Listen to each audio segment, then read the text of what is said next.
Okay, so thank you everybody for being here. We're going to get straight stuck in just because we're quite limited on timing. So this presentation is going to start off by going through a little bit of information on working with the University of West London, which is based in Ealing in West London. However, the information presented here will be so that you can work with a variety of different universities and adapt it to your student recruitment.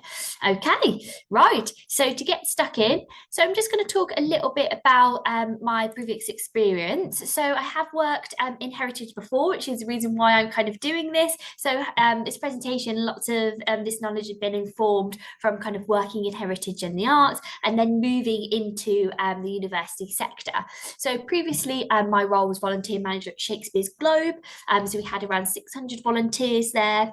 Previously, I worked at a place called Two Temple Place, which is based in central London, which is like a historic house kind of exhibition arts venue. Before that, I was at the National Trust at Ham House in London. But before that, I've had a couple of other roles in Hertfordshire and also in Birmingham. And it's kind of all your sort of general focusing on recruitment, policies and procedures, engagement events, retention events, and kind of programme development. So hopefully it's kind of combining that bit of knowledge in terms of how to kind of recruit students in the heritage sector. So we're going to talk a little bit about kind of the student body and the makeup of university students, focusing a bit more on a case study of the University of West London. So the University of West London is a widening participation university. For those of you who haven't heard that term, that means we want to get as many people into university and with a university degree as possible, but particularly those from underrepresented backgrounds. So 51% of the university's full-time undergraduate students at UWL are from Black and minority ethnic backgrounds, and that is compared to 33% average in the wider university sector across the country. So it's very useful when you're working with universities to understand the makeup of the students that you're working with and how you can tailor that recruitment. And we're going to go through that as we move through the slides. So 62% of the university students are mature, which is quite surprising. So your average age obviously being kind of 18 to 21. A lot of our students are 21 and over upon entry. So that's kind of double the sector average. So we've actually only 30% of our students are 18 to 20, which is quite unusual. 13% of our students declare a disability. This is actually a little bit lower compared to the rest of the sector. I kind of think this is to do with in terms of being comfortable to kind of declare your disability. And then finally, 60% of full-time undergraduate students are from the most deprived areas in the UK, which again is compared to 41% of the average of other university higher education institutions. The areas of deprivation are measured with income, employment, education, skills and training, health and disability, crime, barriers to housing and living environment, just to make that clear what the areas of deprivation are. So this kind of slide is to kind of get you thinking about the kind of diverse range of students in terms of the kind of makeup of university students, which is very much changing as kind of time goes on. You're getting more diverse students, widening participation in universities, so the student body can be incredibly diverse. So following on from that, many of our students at the University of West London, also you'll probably find this with lots of other universities you work with, considering the current landscape, is a lot of them actually have full-time roles amongst doing their studies, or at least part-time roles. Specifically thinking about mature students at UWL, a large proportion of them have families. So a lot of people will have had full-time careers, had families, and then come back to UWL to do a course, to train to do something else. One thing is quite useful to note when you're working with universities is how many are international students. So overseas is what we sort of call that, so international students, or home-based students. And what we mean by that is students that are based in the UK. And what that is relevant for is if you're looking to recruit over the summer or over Christmas, it's useful to know that because a lot of UWL students will be based, as I said, and the next point, are based in London. We don't get a lot of students from wider counties coming to London, so it doesn't mean then that they will kind of go away over the summer period. So it's useful to know that with universities you're working with, are a large proportion of them international, so they might not be available in the summer, whereas ours are all based in London. So we do kind of do quite a lot of recruitment all year round. Also, if you and anybody on this session who is from wider parts of London as well, or just outside of London, we still do promote roles across London because our students don't always, because they're based in London or from London, they will live in different parts as well. So it's not just, for other universities, they might just live in the area exactly where the university is. So we get that quite a lot. And like, oh, we're over the other side. Like, is it worth doing promotion in Ealing in West London? But it is still very, very worth it for those organisations on this session who might be based in London. And also, there's quite a large portion of students who are actually the first person in their family to go to university as well, which is useful to note. And finally, one of the most important things of working with a university is that they want the roles to be very career focused, in the sense that volunteering is very much a two-way street. It always has been, but now there's very much an emphasis on what volunteering can bring for a student in terms of volunteering. So thinking very generally, it can just be about skills development, leadership skills, and also confidence boosting skills as well. So really thinking about how that volunteering can help them with their personal and their professional development. And we'll talk about how you can make that a little bit clearer in terms of your recruitment programs as we go through. Okay, so I wanted to do, we're going to share a whiteboard now shortly, and just discuss a little bit around if you found any barriers to your student recruitment. Have you tried to do it before and maybe some of your senior managers have not been keen, or we found barriers when you've spoken to universities, or if there's anything that's kind of stopped you in terms of thinking maybe your regular roles aren't desirable to students, or you've struggled in the past, just to kind of form an outline of this session. And also I can use it after this session as well to kind of see what people's experience are. So Ali's going to share the whiteboard now, so hopefully that all works. Anything you can think of can be just short and sweet. So we're just going to have sort of a couple of minutes to share that.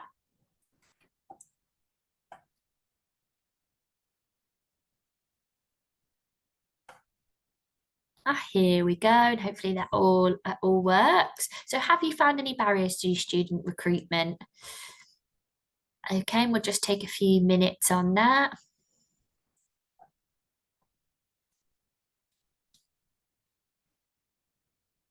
Okay, so anything that you can think of.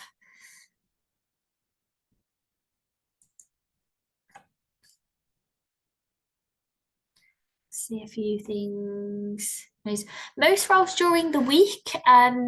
So that is quite useful. Actually, a lot of students do still look for roles during the week because they will often have like an afternoon free or a day free. So, volunteering in the week is also still quite desirable to students for sure. So it doesn't always have to be kind of weekends. A lot of the time they are still looking for stuff in the week. Okay. Traveling, we found that quite a lot with a lot of other organisations, and hopefully we're going to talk a little bit about how we can, a bit later in the presentation, about how we can offer volunteering if your sites are a little bit more difficult to get to. There is potentially a little bit more one-to-one support might be needed for student volunteers, and we're going to discuss that throughout in terms of like confidence building, for example. Again, and more travel to remote sites I can see there. Not on the public transport route. Rest of our volunteering body is older demographic, yet that's very common for heritage sites, and we'll hopefully touch upon that as well, and how we can make our spaces a little bit more supportive. But I'm definitely seeing a lot of public transport link, and kind of transport travel links is definitely a really, really tricky one for, especially for our historic houses. Cultural barriers. I mean, that's a really good one that we're going to talk about now throughout this presentation, is about thinking about accessible language and how you can kind of adjust your role descriptions. I mean, it's really tricky with staff members, but hopefully this training is going to give you a little bit more knowledge on how you can discuss more cultural barriers, especially for international students, we will touch upon as well. Okay, weekend working, accessibility barriers, yeah. Coming out there sharing confidence boosting, we're definitely going to talk about that as well. A lot of experience with lots of shy students, so we'll definitely talk about that. Okay, just seeing a few other, we've got 1 minute left, okay. Short-term volunteering, how to meet their needs. Okay, we're going to discuss about different ways you can get volunteers involved if you feel like they're not looking for something regular. So that's what we'll very much be focusing on. Just a couple, we'll do a couple more. Right roles that are suitable. Okay, brilliant. Thank you so much for that. We will share, lots of these notes as well, but I can see some very general themes. I really very much feel like this presentation will address some of those themes as we move on. I think we might head back to the presentation now, Ali, if that's possible. Good question. I'm just working out how to do that. We're just doing the whiteboard for this one, so a bit of a trial and error. So hopefully all goes well. I wonder if I can turn it off. I don't know. Yeah, I can't see anything. Let's turn it off. Wait, hold on. Whiteboard. Oh, I've got it. There. Thank you. Brilliant. Thank you, Connie. Sorry, error. Fail. Just over to you. And everyone can still see the slides. Yes, we can. Perfect. Brilliant. Okay. Right. So let's move on and hopefully addressing lots of those themes, which is great.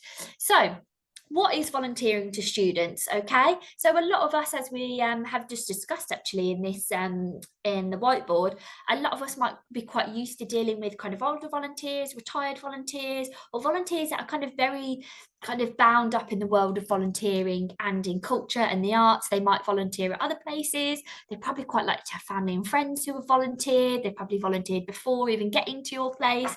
Whereas with student volunteers, they may not have volunteered at all before. Okay, so there's quite a lot of work to be done in terms of helping students understand what volunteering they can do.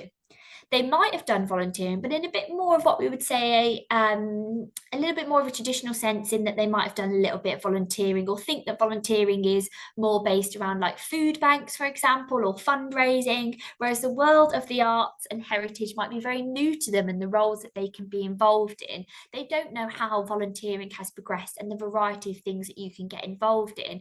So there's a little bit of extra work, I think, to be done there in terms of helping thinking about what resonates with students, how they understand the terms volunteering, how you can talk about volunteering to students when you're doing your recruitment, and how they can be involved.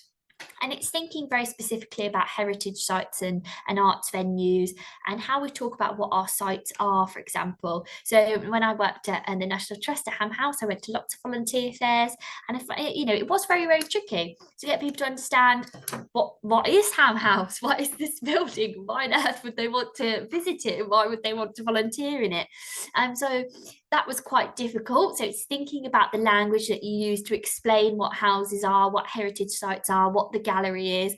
And a lot of the time, descriptions on the website, and they're like, oh, lady so-and-so used to live here, come and visit. And they're like, who are these people and why would I want to visit their house? So that's just one very, very specific example, but it's thinking about the language that we use and thinking about those descriptions of your site and thinking about, is this accessible and is this understandable to somebody who may never have been to a heritage house or even seen one or been to a gallery or been to a museum. Okay, there's also a lot of ideas around obviously museums being, maybe a little bit old, and then actually museums are very dynamic, and thinking about the way you talk about these roles and how exciting and dynamic they can be, and the roles are so dynamic that you can get involved with. And following on from that, thinking about the roles, when you're thinking about your visitor experience roles, your visitor services roles, those types of things, is that really a term that lots of people understand if they haven't been to an arts venue before? Are they going to understand, if you're an international student, what a visitor experience volunteer is, or what a gallery invigilator is, what a steward role is, what a house tour guide is? Are they going to understand what those roles are? So there is a little bit of work to be done in the sector, really, on kind of understanding why those roles might not resonate with some students. The title of that role, are they going to know what that is? Are they going to know what the site is? So there is a bit of work to be done for some organisations on how you communicate what your site is, why you would want to be there, and also a bit of work on kind of helping students to visualise themselves in that space. What I've done quite a lot is worked on quite a lot of imagery. So, going to volunteer fairs and showing what a picture of the house looks like inside, and being like, why don't you want to be in this amazing place? And showing imagery of people doing the volunteer roles, showing the cool events that you do through visual imagery. It's very difficult to explain what these sites are without visual imagery. So I think there is a little bit of work to be done there in terms of widening participation, in terms of helping an understanding of what volunteering is. And the first step is to realise that there is a bit of work to be done there, and realising that volunteering doesn't necessarily resonate the same that it would with your usual engaged volunteers in the sector. So I think understanding that is very much the first step. Okay, so we've touched upon briefly there diversity and accessibility. So we've mentioned that a lot of students, particularly at UWL and also other universities, may not have had any volunteering or even paid work experience. So they might require a little bit more support, which somebody has said on their on the whiteboard. But it's just kind of very small adjustments. So, using clear and open language in writing and in person. Interviews, okay? So volunteer interviews, we want people to succeed. We want people to do well. We want people to thrive in an interview, okay? And a lot of people who haven't volunteered before don't realise that volunteer interviews can be a bit more informal and can be a bit more fun, a bit like an informal chat. Whereas paid interviews, they think, oh God, it's so stressful. There's a lot of anxiety. I've got to go through a formal interview process. Whereas actually, volunteer interviews shouldn't be the same as a paid work experience opportunity. Should be a chance to get to know that person, check that they're the right person, meet them, talk to them about themselves and how they would like to develop and be involved in your volunteering. For example, could you give them the questions in advance so that they understand, actually, we're only saying to you, why do you want to volunteer here? Why do you want to be here? So there's still an element of expectation. Obviously, they turn up on time and that they do well and that they present themselves. However, if you can make that process easier for somebody, then in terms of volunteering, then that should be done. And creating welcoming spaces. So I wanted to loop back to what somebody said on the whiteboard. They've got a lot of older volunteers. So for example, if you're coming into a site for an interview or your first shift and you get into a tea room or a staff room and you've got 10 people in there that, are a little bit older, they don't necessarily look like you, everybody knows each other, that's incredibly intimidating. And heritage sites can be intimidating. If you haven't been to a museum or even a gallery or a creative venue space, it can be quite an intimidating space to enter, especially if you're thinking like, especially if you're going to a historic house and it's in this vast amount of land and you think, oh my God, how do I get into this building? How do I get around? So one of the things I've done in previous roles, again, this was a lot more structured, at bigger venues, I've had a buddy scheme where volunteers who were had already, obviously, our returning volunteers, skilled volunteers, would meet the new volunteer outside of the building and bring them into the space, and they would stay with them. This was a very structured program that we did at Shakespeare's Globe. However, it doesn't have to be that structured. Okay, you can make your lives a little bit easier in the sense that if you're doing an interview, you don't have to do it with every single volunteer or every single student volunteer, but use your volunteer management skills. If you sense that somebody might need a little bit more support, can you maybe on their first day or on their interview meet them outside of the building and show them around? Or on their first shift, can you ask a fellow volunteer who you think is really friendly and really lovely to meet that new volunteer and bring them into the building?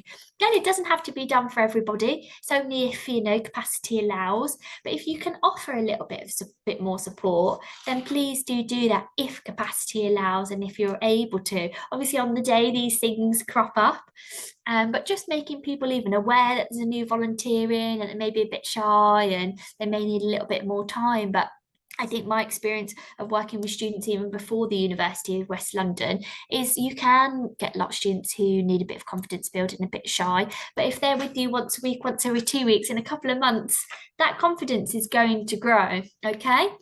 So flexibility is key. So again, a lot of student volunteers, they may not realise, for example, if you've got an online system where people can pick out their shifts, or if you're open 7 days a week and they can pick their shifts in that 7 day a week period, emphasise that. Okay, say, oh yeah, you can pick your shifts, you can do this, you can do that. They're not used to volunteering, some student volunteers, and they don't know about your specific program. Even if they have volunteered, this could be something a little bit different. They might have volunteered in healthcare or in a food bank or done a bit more physical outdoor work, and they're then coming into the arts.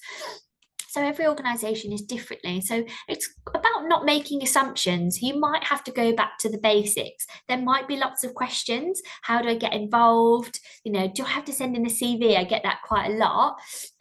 Whereas it's actually like, no, you just have to do kind of a fairly informal application. Some places might do a CV, but they don't necessarily know about the process. So don't make an assumption that people will know what, a visitor experience role is, for example, that they know what your site is or where it is, or they've heard of these big organisations.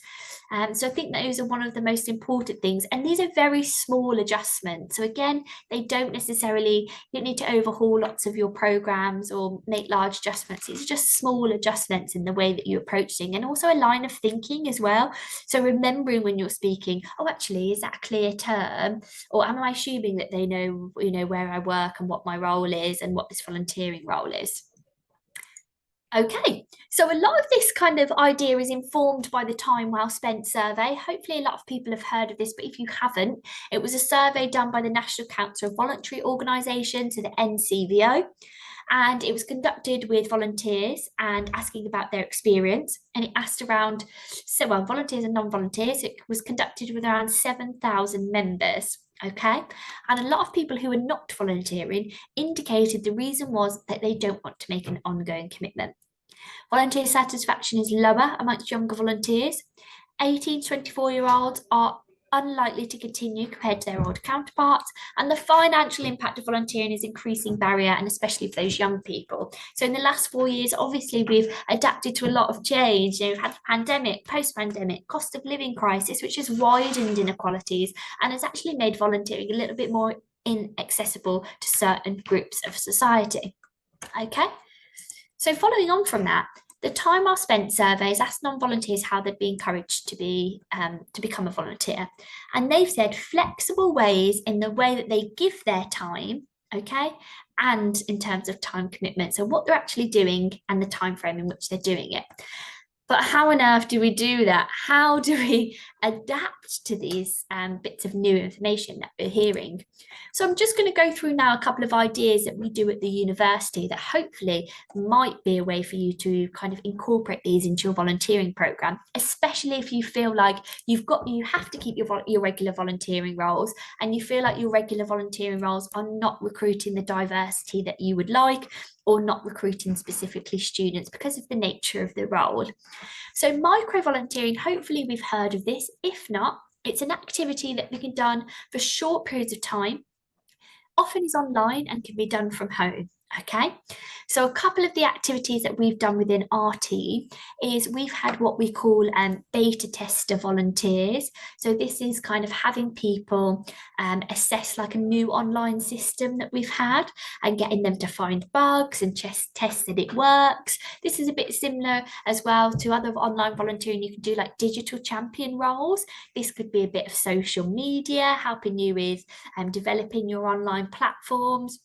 This can be volunteer blogs as well, which people are usually really keen to get involved in. And there's a couple more like kind of practical things like fundraising. We do quite a lot of fundraising events and like charity donations as well. So this Friday we're doing a big clothes swap, which is our micro volunteering activity for this week, and then we're donating loads of clothes. And also other things that we've done that I've done in other roles. And you see a couple of images here. Oh, sorry, my final image has got a bit funny, but those are Christmas cards. So we've been writing Christmas cards for organisations. We've been creating like gift boxes for organisations as well. Other things we've done more in the cultural sector is creating prop material for events, or creating decorations for events. And I'll show you a couple of images of those. We've also done things like student volunteers have helped create like children's trails as well for museums and charities. So moving on to a couple of our other ideas, sort of a bit similar to micro volunteering, but a little bit more based on site. So it's the idea of one-offs. This is becoming quite a big thing, actually, quite recently. You might have seen a lot of training based around the idea of one-offs. And these are basically what it says, one-time volunteering initiatives, okay? So this is where you get a big group of students, they come and do some sort of activity at your site to help support you, but also to be able to participate in volunteering if they feel they cannot volunteer regularly. Couple of examples of these. So I've got a couple of images here. We've done things like painting murals, a lot of gardening projects. In previous roles, I've done like conserving a bit of outdoor sculpture with some students, a litter picking activity. In the corner here, we went to Marble Hill, English Heritage Site, down in sort of Twickenham, Richmond way, and we helped them decorate their house for Halloween, and we're hoping to rejoin them. So if you've got any kind of events that you want some support in terms of setting up before the event or helping with the event, and you think it's a cultural creative event that maybe some students would want to attend as well.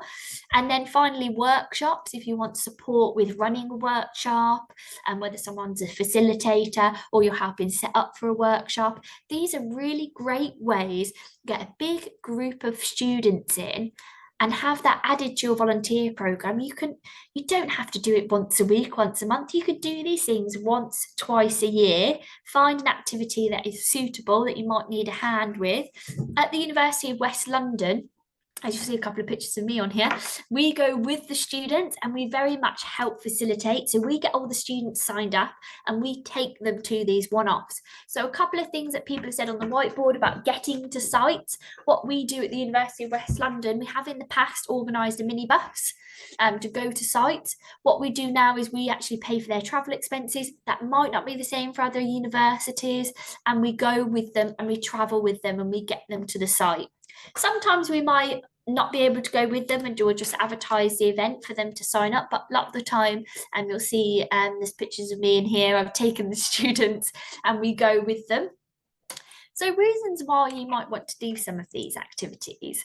So it's the ability to broaden your volunteer team. So you don't have to increase the diversity just through your regular volunteering roles. You can expand your volunteer team in a variety of different ways through micro volunteering and through one-off activity. They are still part of your volunteering program, even if they're not once a week, once every 2 weeks. Although the micro volunteering might be more regular, but from home. You get access to skilled volunteers. So if you want, a creative volunteer to do a children's trail for you, at the moment, we're working with a local charity with students designing like an anniversary booklet for them. Larger groups of volunteers for short-term projects. So again, if you've got a big, some outdoor space that you want some support with or a big event, you can convert those micro volunteers into regular volunteers. So we've been to like animal sites, so heritage sites that have got some animals on and gone there, and those students have been interested in regularly joining. But it's also more people engaged in your organisation and engaged in the sector. So when we went to Marble Hill, so many students were like, I would have never visited here before. I had no idea it was here. I've had an amazing time. What a beautiful space, an amazing venue. So it's increasing your brand image, putting photos on social media of all these students that have come, word of mouth, getting more people engaged with the sector as well, not just through volunteering, but also visiting and participating in the sector. And of course, it increases the diversity amongst your volunteers, because it enables people who might be excluded from traditional volunteering to participate. We want people to participate in volunteering, to have a volunteering journey, but they might not be able to participate in something regular. You can keep your regular roles and run your program very, very similar, because obviously we need that in terms of running our venues. However, can you incorporate this maybe once a year in your quiet time, if that is possible, or do some micro volunteering online and utilize universities? Talk to universities and say, this is the capacity I have, it's very limited. How can I make a step in the right direction for student recruitment? Okay, and universities can advise and utilize that experience. Okay, I'm not going to touch upon role descriptions too much, because I feel like a lot of people have probably got a lot of experience with role descriptions, and it's only small adjustments. So as we mentioned, students may not be used to volunteering, and we want clear information. This is one of the biggest things we get with organisations that we work with, is reading the role descriptions and thinking, I don't understand what that role is, or I don't understand what that means. So it's trying to, a lot of us are already engaged with volunteering, so we're quite used to seeing very, very used to seeing these volunteer roles and volunteer role descriptions. But you have to try and see it from someone who hasn't volunteered before. But you don't have to reinvent the wheel. You haven't got to do a whole new role description, but just think about clear and open language on your role descriptions, a clear overview of what your organisation is and does. I look at a lot of organisation overviews and I think, I don't know what that organisation does, and they've wrote this big paragraph and I still don't quite get it. So it's, get people to look at your role descriptions and share their opinion. Be clear on expectations and time commitment. We get a lot of organisations that are just like flexible, flexible, flexible. It's great to be flexible. However, you do need a balance between commitment and flexibility. Students want to know exactly how often they need to volunteer because they need to see if that fits into all of their other commitments. And hopefully we have shown in this presentation that the student volunteering body is very diverse. There are other commitments. Some of them do have families and are working, and paid work has become a lot bigger now for students in terms of the cost of living crisis. So that leads me on to the next point, is really focusing on what students can get out of the role in terms of enhancing their CV, references, networking, professional experience, leadership skills is a great one. So think about paid job descriptions and the skills that they need on a paid job description, and what your volunteering role can contribute to a paid role in the future. So think about problem solving, working in a busy environment, working with a diverse range of people. Think about all those things that you can put on your role description. I think, yeah, great, those are the skills I need. So thinking about confidence building, skills development, those are all the things you should be putting on your role descriptions. Okay, this is just an overview of how to structure it, but I imagine a lot of people have got their role description structured like this already. But I've put on here a very important thing for inclusive and inviting images. I know it's very, very difficult to get images of volunteers and then of a diverse range of volunteers. If that is not possible, get some images of what your organisation does so they can visualise themselves in that space. It's very difficult to talk about heritage sites to people. I had it with his friends telling them where I work, and they'd be like, oh, what is that?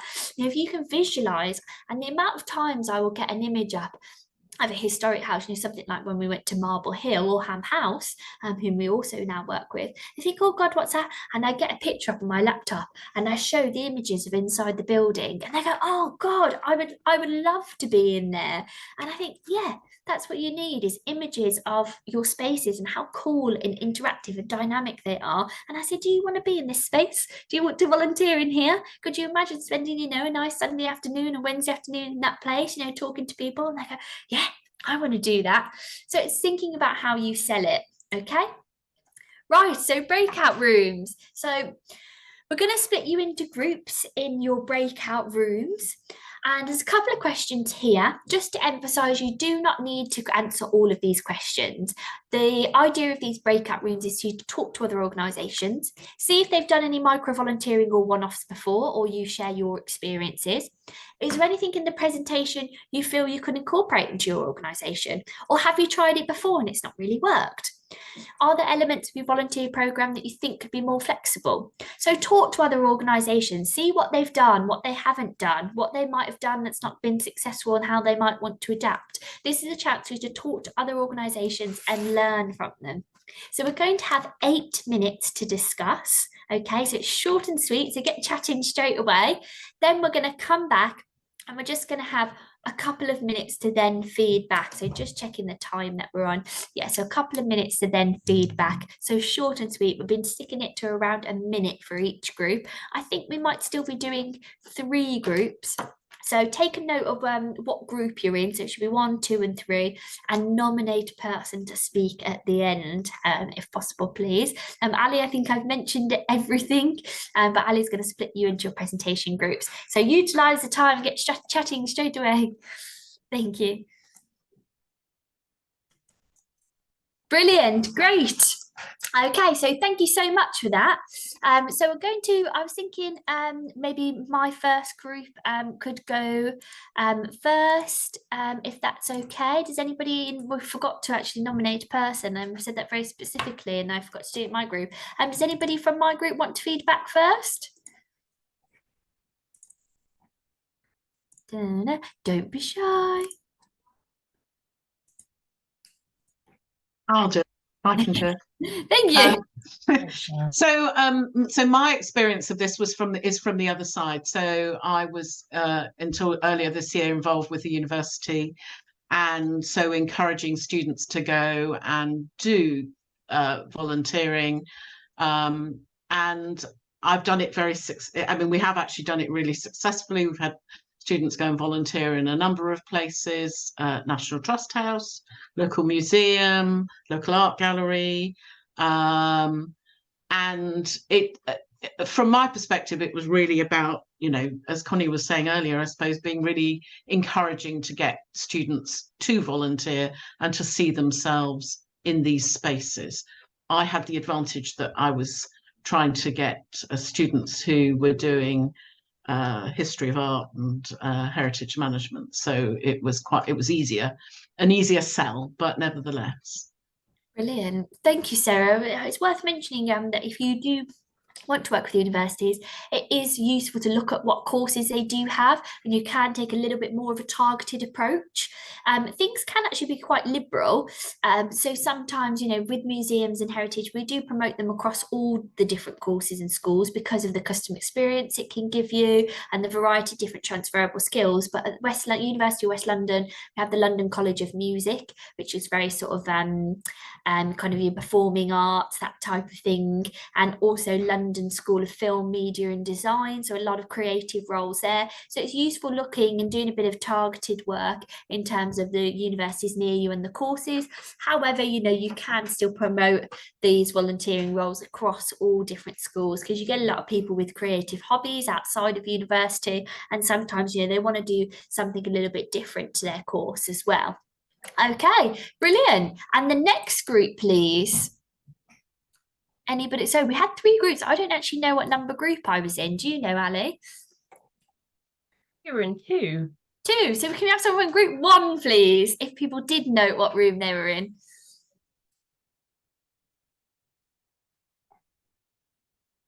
Don't all jump at once.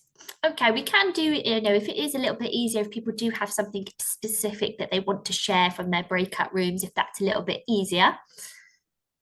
I can't remember. Hi, I'm Gemma. I can't remember what group I was in. I know I don't even know where it came up actually. I didn't even notice it. But yes, Gemma, your thoughts? It's all right. We had a great sort of chat. Everyone talked about sort of they introduced who they were, and we looked at sort of everyone's organisation, what they got involved in. It was really, really good. And there was quite a few things that popped up. I think one of the things is like being flexible with the students. One lady was talking about how she'd come in on a Saturday if it was easier for the students or things like that. So it's just like being flexible and things. So yeah, no, it was really good to kind of think about ways that we can work with students. So yeah, I don't know if anyone else wants to have a chat from the group.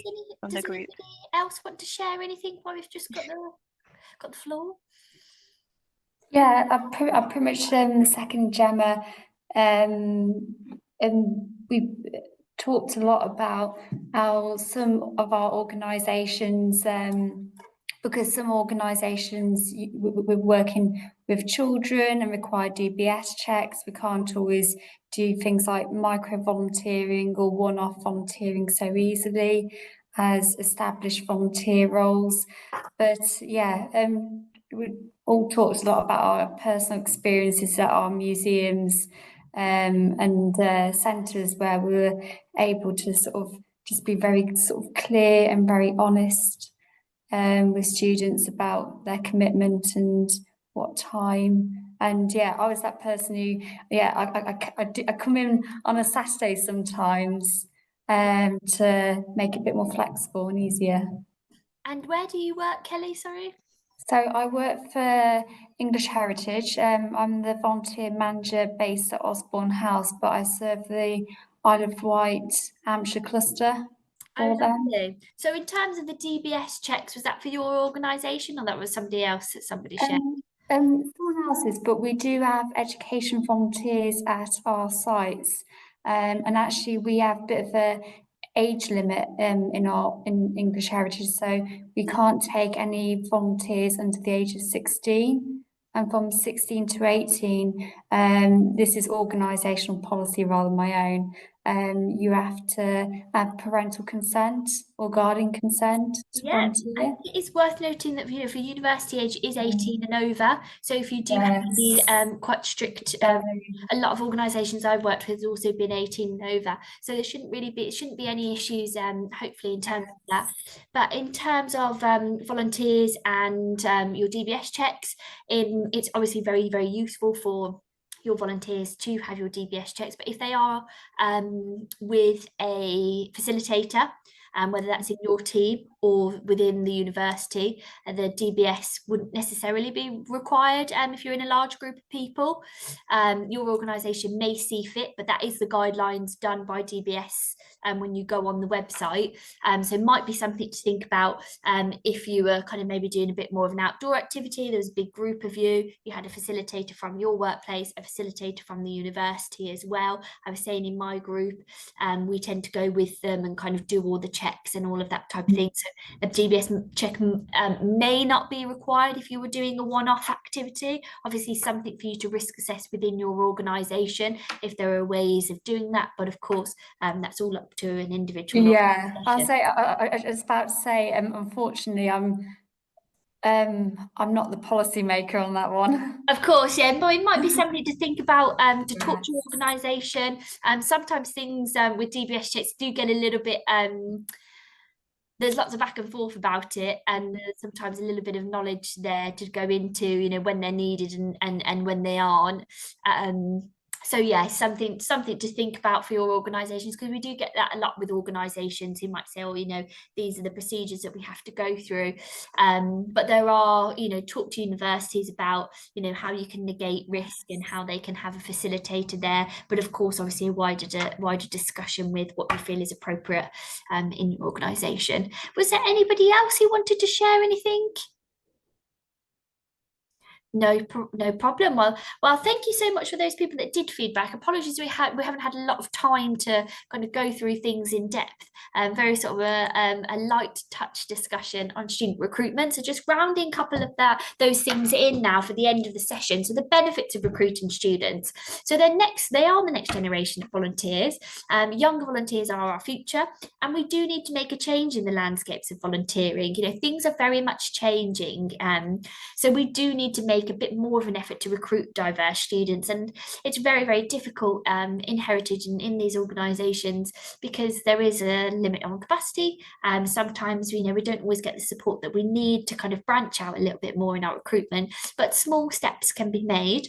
Even coming to this training and sharing this training with your staff members, and maybe getting a couple more staff members on board to think, oh yeah, let's really try this. And it might be, actually we can't do it this year. We're thinking more for next year or for next summer or in the winter next year. At least having it on your mind, and even just small changes to your role description might just be the first starting point. It doesn't mean you've got to bring a whole group of students to your organisation tomorrow, but coming to this training and trying to get make a little bit more effort in how you can kind of adapt your things, small changes to your role descriptions, even talking to your staff members about the way that they talk to students if they're doing their interviews, anything like that. These are all small steps in the right direction. Okay.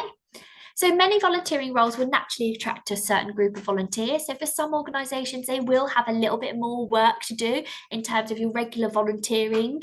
But there is a need to kind of reach beyond our boundaries to recruit more diverse audiences. And there are some very kind of like low impact, low commitment ways of doing that. As I mentioned, just those small adjustments to your role description could be quite impactful. Sharing a few more images on your role descriptions or on your volunteer pages. Again, those are really small things that could really, really make a change. So engaging with volunteers who understand the communities that you serve and understand varied and understand the varied needs of groups in society will in the long run be extremely beneficial and will help your organisation succeed and will help heritage sites, arts venues, museums to continue to be relevant to a wide range of different people within society, to open up our doors and widen participation, and just increasing your knowledge around, you know, student volunteering and kind of the student volunteering body and diversity, and talking about it more with your colleagues is still quite impactful. Okay, so you know, if you feel like there's lots of these things that you think, oh god, I'm not sure how I'll incorporate those, take some time when you've got a little bit more time to kind of a bit more headspace to think about this at another point in time. If there's ever a point in time in heritage sites where you're a little bit quieter, which tends not be the case, we don't have to make these changes overnight. It could just be thinking, you know, I've learned this and this, I'd love to do that in the future, and I hope to do that in the future. Okay, lovely. So just a few more small things about ways you can engage with universities. So very, very small things that hopefully shouldn't take up too much time. Some take up a little more time than others.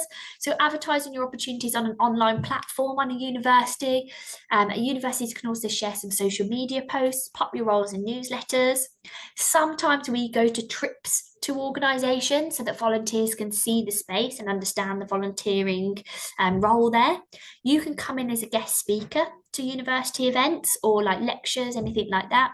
Having a stall on campus, so this is one of our volunteering fairs, and it's very difficult to get off site, so that's a little bit, takes up a little bit more work. We can talk to you about role description proofing. So as I mentioned before, we might be like, oh, adjust this or adjust that. So utilise those university teams. Or even you can just send us some leaflets that we can put on campus so that we can help you promote your roles. So there are really small things that you can do that can just kind of add to your recruitment slightly. And finally, volunteering fairs. So student volunteering week's a really big thing for universities, and a lot of universities will participate in this. So this is a couple of organisations that we've had on site, and that is in February. But again, you know, talk to your university, talk about your capacity limits, and talk about your, you know, things that you've done in the past that haven't worked. And hopefully universities can work with you and kind of offer small ways that you can get involved in student recruitment that doesn't mean that you're, you know, having to do so much extra work that you just don't have time to do. Just small ways for you to be a bit more engaged with students and hopefully feel the benefits. Brilliant. Thank you, everybody. That is the end of the session.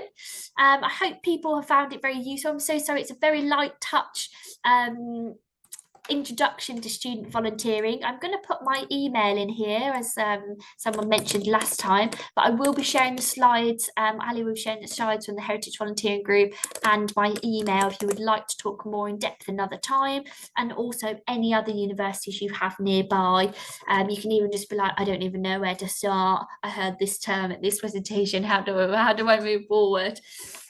Okay, thank you so much, Connie. That is a wonderful workshop, and you've got some wonderful feedback waiting for you in the chat to look through. Everybody, that is time, so please, I've plopped the new link to return back into the main space in the chat, and next up is the panel discussion. So thank you very much, everybody, and please click on that link and we'll see you soon. Thank you, everybody. Oh, somebody has put back